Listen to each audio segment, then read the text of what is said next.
Olivia had always been fascinated by the paranormal, so when she heard about a haunted house in the countryside, she knew she had to investigate. She packed her bags and set off on the long journey to the remote location. As she arrived at the house, she felt a sense of unease. The house was old and decrepit, with boarded-up windows and overgrown vegetation surrounding it. She hesitated for a moment, but her curiosity got the best of her, and she approached the front door. As she stepped inside the house, she immediately felt a chill run down her spine. She heard strange noises coming from the walls, and the air felt thick with a sense of foreboding. But Olivia pushed on, determined to uncover the secrets of the house. As she explored the various rooms of the house, she began to notice strange things happening. Objects would move on their own, doors would slam shut, and she felt an eerie presence watching her every move. But Olivia remained undeterred, convinced that the ghosts were trying to communicate with her. One night, as Olivia was sitting in the living room, she felt a cold breeze blow past her. She turned to see a figure standing in the corner of the room, its eyes glowing in the darkness. Olivia was frozen with fear, unable to move as the figure began to move closer and closer. But then, something even more shocking happened. The figure stepped into the light, revealing itself to be not a ghost, but a person. The person was a scientist, who had been conducting experiments in the house for years, using the ghost stories as a cover-up for his work. The scientist explained to Olivia that he had been working on a device that could manipulate the physical world, allowing him to move objects with his mind. He had been using the rumors of the haunted house to keep people away, so that he could continue his research undisturbed.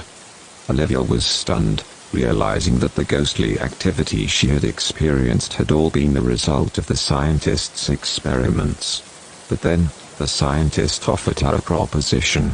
He said that he could use his device to help her communicate with the dead, to unlock the secrets of the afterlife. Olivia was tempted, but then she realized the true horror of the situation. The scientist's experiments had gone too far, and he was no longer able to distinguish between right and wrong. She knew that if she stayed in the house, she would be trapped forever, a pawn in the scientist's twisted game. So, she fled the house, vowing never to return. Jenna had always been an animal lover, so when she saw an ad for a dog adoption event at a local shelter, she knew she had to go. As she walked through the rows of cages, she saw many adorable dogs vying for her attention. But there was one dog in particular that caught her eye. The dog was a large, scruffy mutt with a friendly face and bright eyes. Jenna approached the cage and the dog immediately licked her hand, as if to say hello. Jenna knew she had found the perfect companion, and she eagerly signed the adoption papers. As she drove the dog home, she couldn't help but feel that something was off. The dog seemed to be staring at her in a strange way, almost as if it knew something she didn't. But Jenna dismissed the feeling as her imagination and settled in with her new furry friend. Over the next few days, Jenna noticed that the dog was always watching her, even when she slept. She began to feel uneasy, as if the dog was studying her every move. She even started to suspect that the dog might be a little too intelligent for a regular pet. One night, as Jenna was getting ready for bed, she heard a strange noise coming from the living room. She cautiously made her way into the room and saw the dog standing on its hind legs, pawing at the door. Jenna was shocked, as she had never seen a dog stand up like that before. But then, the dog did something even more shocking. It spoke. The dog looked at Jenna and said, "I know you, Jenna. I've been waiting for you." Jenna was stunned, unable to believe what she was hearing. The dog continued, "I'm not really a dog. I'm a scientist, who has been conducting an experiment on canine intelligence. And I've chosen you to help me continue my work." Jenna was terrified. realizing that the dog she had adopted was not a dog at all, but a genetically modified creature designed to mimic the behavior of a dog. And now, she was trapped with this intelligent creature, unsure of what it was capable of doing next. Sophie had always been fascinated by the abandoned amusement park on the outskirts of town. She had heard stories of the park's dark past, of accidents and tragedies that had befallen the visitors who had dared to ride the old attractions. But Sophie was fearless, and she decided to explore the park for herself. As she wandered through the rusted gates and past the old rides, she felt a sense of excitement mixed with fear. She was alone in the park, but she felt as though she was being watched. As she reached the roller coaster, she felt a sudden urge to ride it, to feel the rush of wind through her hair and the thrill of the drops and turns. She climbed aboard the coaster and felt the seat belts snap into place. The ride began, slowly at first, but then picking up speed as it climbed higher and higher. Sophie felt a sense of exhilaration as the coaster raced down the first hill, but then she felt something strange. The coaster seemed to be going faster than it should, hurtling down the tracks at breakneck speed. As the coaster reached the top of the hill, Sophie realized the horrifying truth. The coaster had malfunctioned, and she was trapped on it, hurtling towards certain death. She closed her eyes and braced herself for impact. But then, something even more shocking happened. The coaster suddenly came to a stop, and the lights turned on. Sophie looked around and saw that she was not alone on the coaster. Sitting beside her was a figure she had never seen before, a person who had seemingly materialized out of thin air. The figure turned to Sophie and revealed the truth. He was a ghost, one of the many spirits who haunted the amusement park, seeking revenge on those who had caused their deaths. The coaster had been rigged by the ghosts, hoping to trap Sophie and make her their next victim.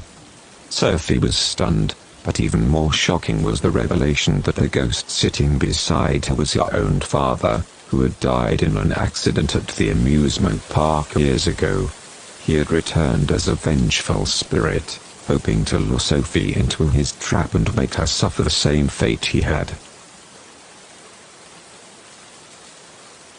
Samantha had always been fascinated by the old mansion at the end of the street. The house had stood empty for as long as she could remember, and she had always wondered what secrets it held. One day, Samantha decided to explore the house for herself. She sneaked into the house through a broken window and began to explore the old rooms. As she made her way through the dusty corridors, she noticed that the house was filled with old paintings and antique furniture. But as she walked through the rooms, Samantha began to feel a strange presence watching her. She felt as though she was not alone, and that someone, or something, was following her every move. As she reached the end of the hallway, she saw a door that was slightly ajar. She pushed it open and gasped in horror at what she saw. Inside the room was a young girl, dressed in old-fashioned clothing, sitting at a desk and writing in a journal. The girl looked up and smiled at Samantha, introducing herself as Emily. Samantha was stunned, as she had never seen anyone else in the house before. As the two girls talked, Samantha realized that Emily was not just any ordinary girl. She was a ghost, trapped in the house for over 100 years, unable to leave until she could solve the mystery of her own death. Samantha promised to help Emily, and together they searched the house for clues. As they pieced together the fragments of the past, they uncovered a shocking truth. Emily had been murdered by her own father, who had hidden her body inside the house to cover up the crime. Samantha was horrified, but even more shocking was the realization that the girl she had been helping all along was not Emily, but the ghost of her own mother. Samantha had been unknowingly helping to solve her own family's dark past, and the ghostly Emily was the key to unlocking the long-buried secrets of her own family.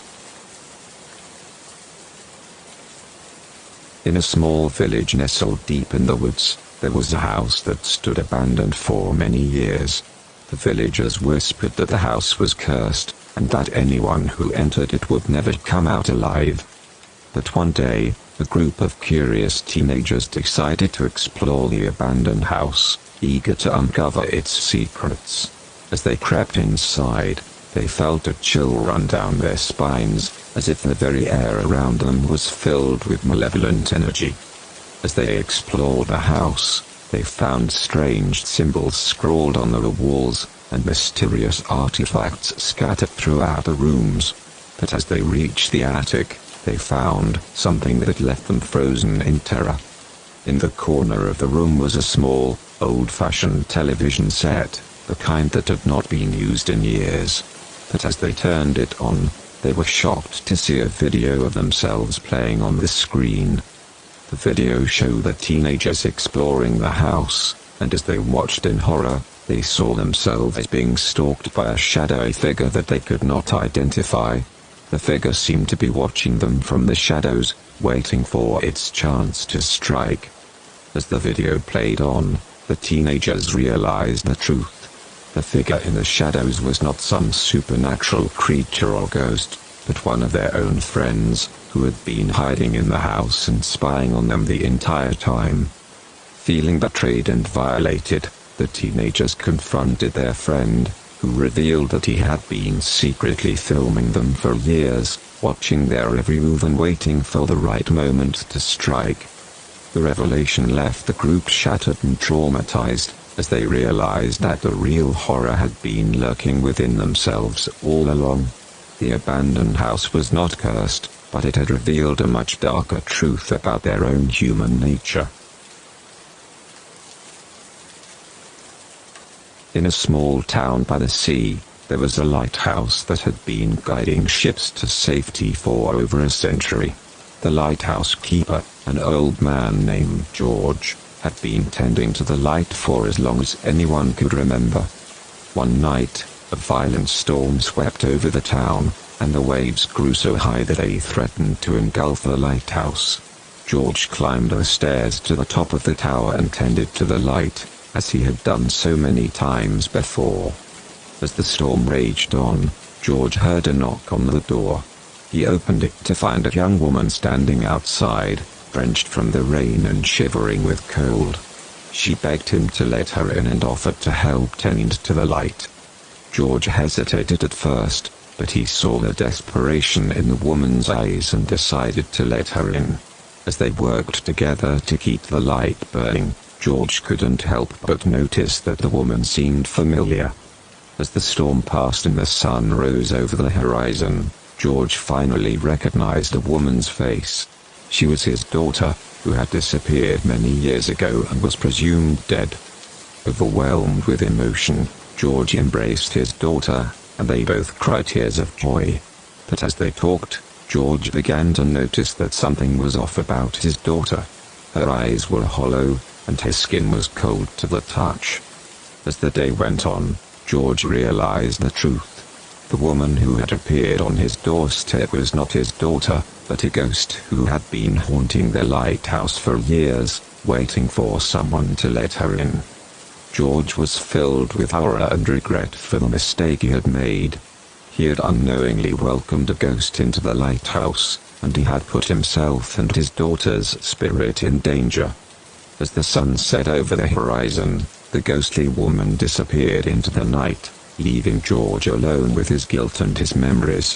From that day on, George never opened the door to strangers again, knowing that the consequences of his actions could be far more terrifying than he ever imagined.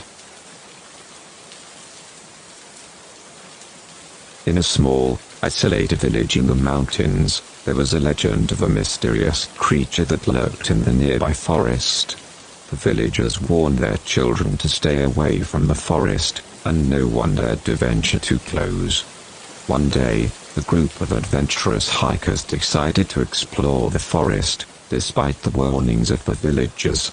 As they trekked deeper into the woods, they began to hear strange noises and felt an eerie presence all around them. As they reached a clearing, they saw a figure in the distance. It was a creature with the body of a man and the head of the wolf. The hikers froze in terror as the creature slowly approached them. But as the creature drew closer, they noticed something strange. Its fur was matted and earthy, and it had a desperate look in its eyes. The hikers realized that the creature was not a monster but a man who had been living in the forest for years, trying to survive on his own.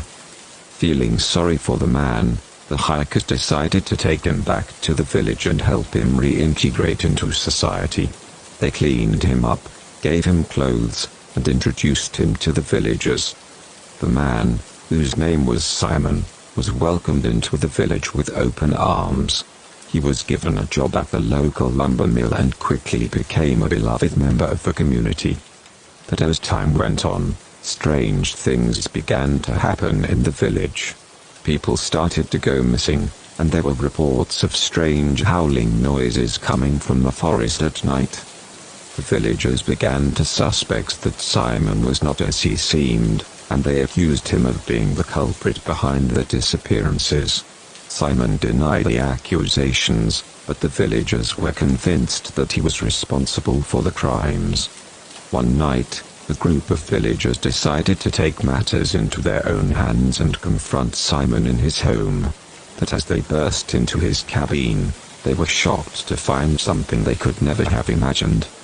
Simon was not the creature they had feared, nor was he responsible for the disappearances. In fact, he had been trying to protect the village from a pack of feral wolves that had been attacking people at night. The villagers were filled with guilt and shame for their hasty accusations, and they realized that they had been the ones to create a monster they had feared all along. From that day on, they welcomed Simon back into the village with open arms, grateful for the kindness and bravery he had shown them. In a small town in the countryside, there was a grand old mansion that had been abandoned for years. It was said that the house was cursed, and no one who entered ever returned. One day, a group of friends decided to investigate the abandoned mansion, just for the thrill of it. They arrived at the overgrown property and found a way inside. As they walked through the dusty halls, they felt an eerie presence all around them. As they explored the mansion, they stumbled upon a secret room that had been hidden behind a bookcase. The room was filled with strange artifacts and mysterious symbols etched into the walls. One of the friends, a young woman named Lily, was drawn to a small statue that seemed to emanate a strange energy. As she reached out to touch the statue, the room suddenly grew colder, and the door slammed shut behind them. The friends tried to open the door, but it was stuck fast. As they looked around the room for another way out, they noticed that the symbols on the wall were glowing faintly. Suddenly, the statue began to levitate, and the symbols on the walls grew brighter. The friends tried to run, but they were frozen in place by some unseen force. As they watched in horror, the statue exploded, and a cloud of smoke filled the room. When the smoke cleared, the friends found themselves in a completely different place. They were no longer in the abandoned mansion but in a strange laboratories filled with futuristic equipment. As they stumbled around, trying to make sense of what had happened, they were confronted by a group of scientists in white lab coats. The scientists explained that they had been part of a top-secret experiment to test the effects of teleportation on the human body.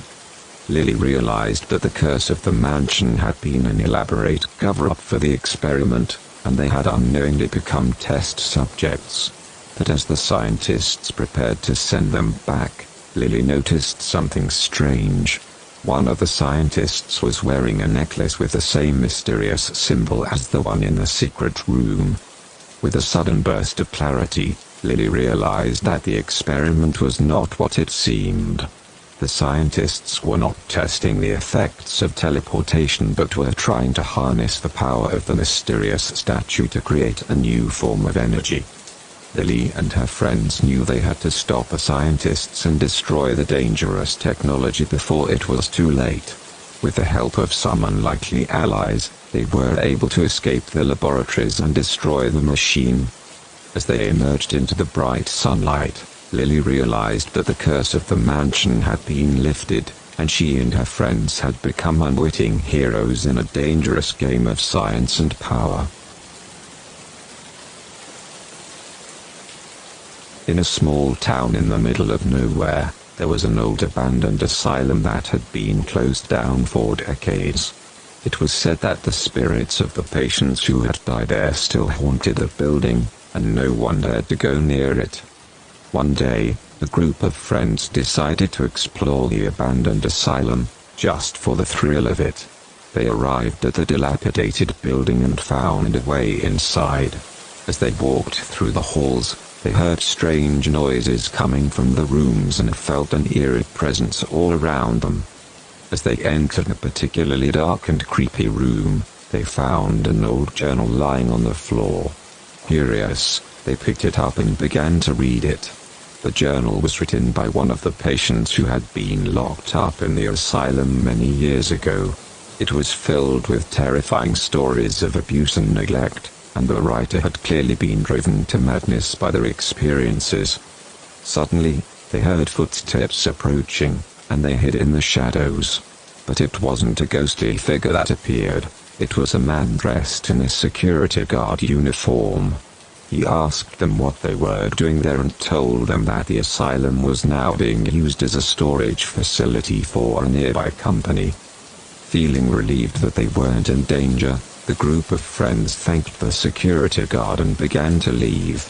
But as they turned to go, they saw something that made their blood run cold. Through a crack in the wall, they could see a room filled with medical equipment and restraints, and there were people lying on the beds, clearly in distress. Realizing that the asylum was still being used to conduct secret experiments on people, the group of friends knew they had to do something. They went to the police and showed them the evidence, and an investigation was launched. But as the police raided the building, they found something even more shocking than they could have ever imagined. The security guard was not a guard at all, but a mad scientist who had been conducting illegal experiments on innocent people for years.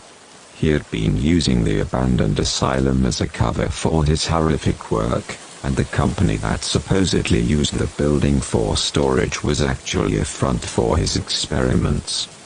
The group of friends had unknowingly stumbled upon one of the biggest criminal operations in the town's history, and their bravery had brought it to an end. But the trauma of what they had witnessed would haunt them for the rest of their lives. Once upon a time, in a small town nestled in the forest, there was a house on the hill that everyone in the town avoided. It was said that strange things happened in the house, and no one who entered ever returned. One day, a group of teenagers dared each other to spend the night in the house, and one brave soul named Sarah volunteered. As she settled into the creaky old bed, she heard strange noises coming from the attic. Cautiously, she climbed the stairs to investigate. As she reached the top of the stairs, she was confronted by a terrifying ghostly figure. She screamed and turned to run, but the door slammed shut behind her, trapping her inside.